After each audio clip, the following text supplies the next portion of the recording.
Okay, so now let us move to the question number 44. The ionization constant of phenol is 1 into 10 raised to power minus 10. What is the concentration of phenolate ion in 0.05 molar solution of phenol? And what will be its degree of ionization if the solution is also 0.01 molar in sodium phenolate? Okay, now this one is a question that involves the common ion effect. Okay तो सबसे पहले हमें देखना है कि question की जो statement है उसका मतलब क्या है, यहाँ पर क्या पूछा जा रहा है. देखिए फिनोल की अगर हम बात करें तो simply you can write as C6H5OH. अब फिनोल को एज एसिड हम ट्रीट करते हैं. ठीक है, बहुत स्ट्रॉन्ग एसिड तो नहीं है but still it is acidic in nature. तो एसिडिक नेचर होने की वजह से अगर हम इसका सॉल्यूशन ले रहे हैं, we are taking a solution of phenol, it means it is in water. तो पानी में ये किसके साथ रिएक्ट करेगा?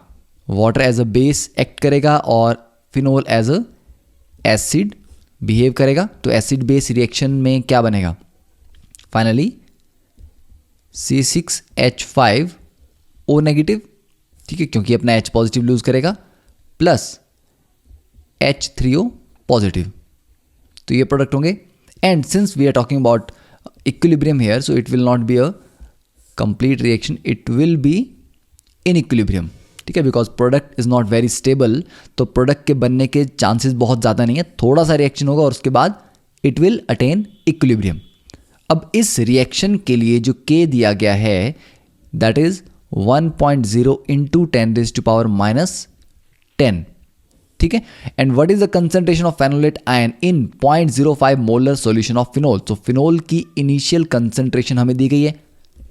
तो आप लिखते हैं कि T इज इक्वल टू 0 पे concentration of phenol is 0.05 molar.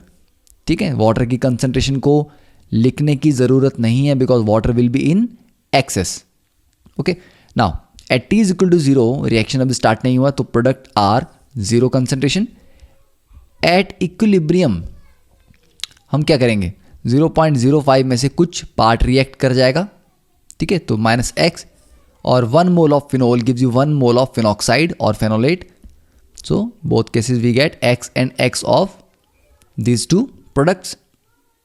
ठीक है, तो यहाँ से एक चीज़ आपको ध्यान रखनी है कि ये जो K की वैल्यू है it is an equilibrium constant. और इक्विलिब्रियम कांस्टेंट तब तक अपने आप को मेंटेन करता है जब तक आप टेम्परेचर को चेंज नहीं करते. ठीक है, तो since we are not disturbing the temperature of this particular problem, the equilibrium constant is not going to change its value. तो K अपनी वैल्यू को रिटेन करेगा. K की वैल्यू चेंज नहीं होगी क्योंकि टेम्परेचर यहाँ पर चेंज नहीं हो रहा है.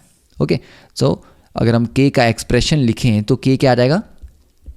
C6H5O negative into H3O positive divide by C6H5OH into concentration of water. क्योंकि वाटर की कंसंट्रेशन ऑलमोस्ट कांस्टेंट है तो उसको हम यहाँ पर इग्नोर करेंगे. ठीक है, तो this is the expression for K. अब क्योंकि ये एसिड है तो उसको हम Ka लिख सकते हैं.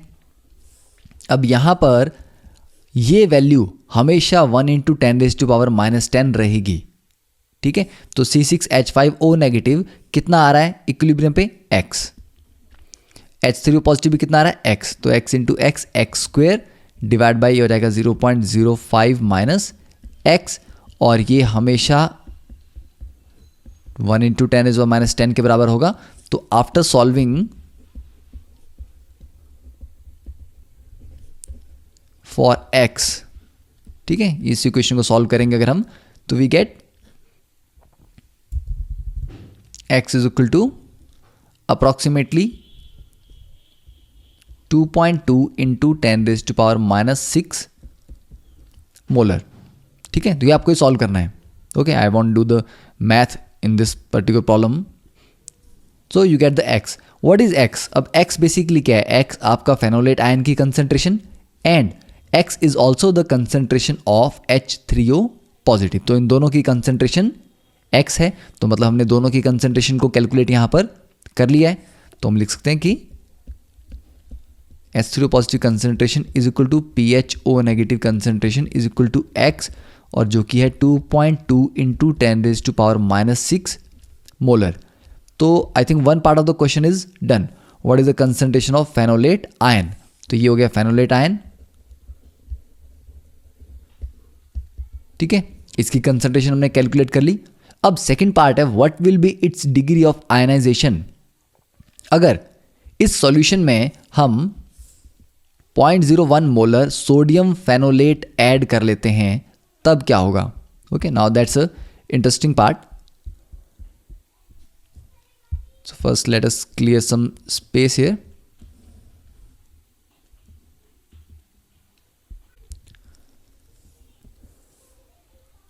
Okay, so now we have, after adding 0.01 molar sodium phenolate, that is C6H5O negative Na positive. अब क्योंकि ये एक स्ट्रॉन्ग इलेक्ट्रोलाइट है, क्योंकि सॉल्ट है, तो सॉल्ट तो कंप्लीटली आयनाइज होगा. तो ये किस में आयनाइज होगा? C6H5O negative plus Na positive में.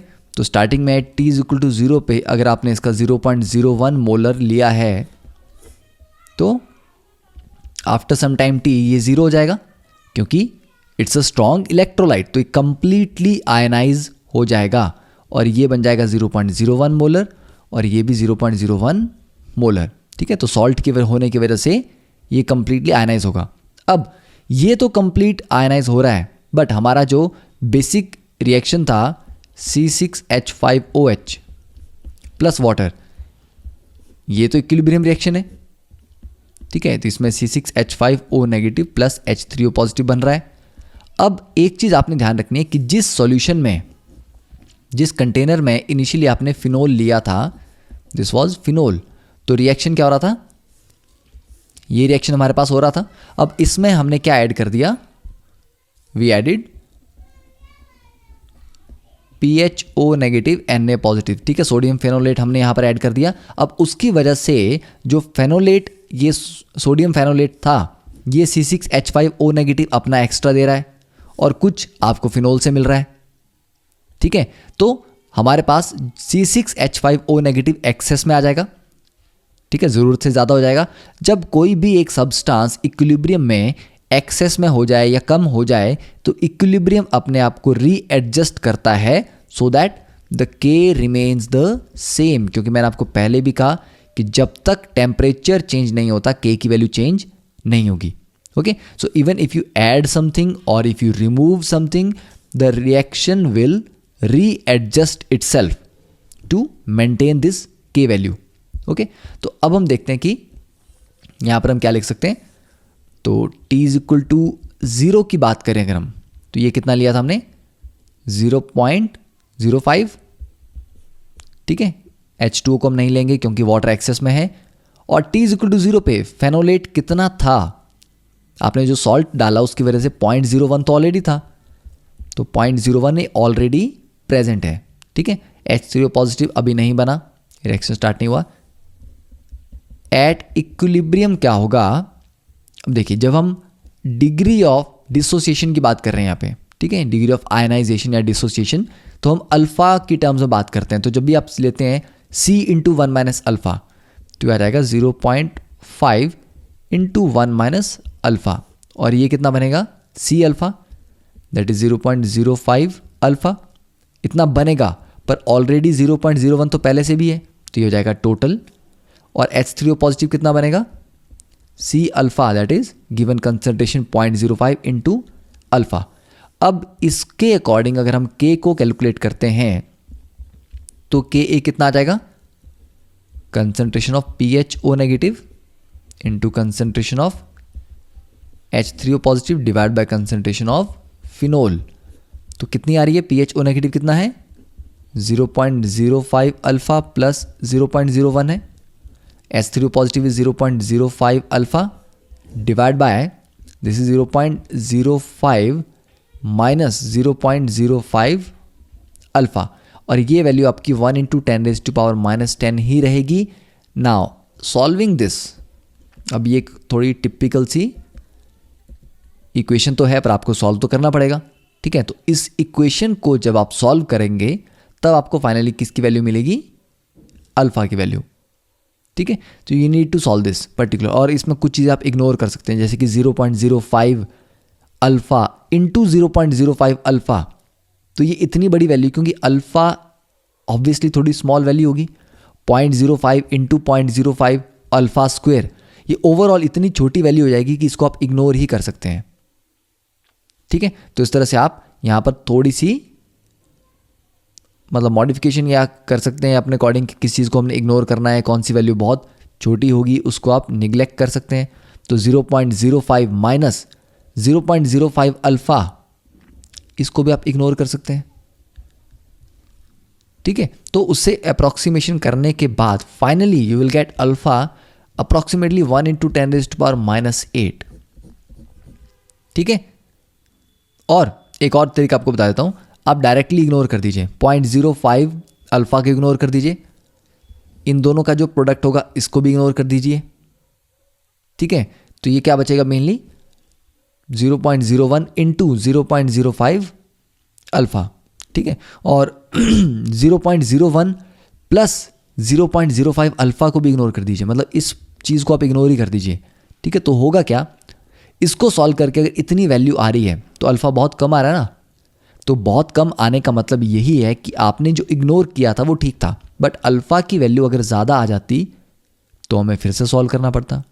तो कभी इग्नोर आप स्टार्टिंग में कर दें, फिर अल्फ़ा कैलकुलेट करें, कैलकुलेट करने के बाद अगर अल्फ़ा की वैल्यू बहुत छोटी आ रही है, इट मीन्स आपने जो इग्नोर किया था उसकी वैल्यूज़ को वो करेक्ट था, तो आपके आंसर में कुछ ज़्यादा उससे वेरिएशन नहीं आएगी।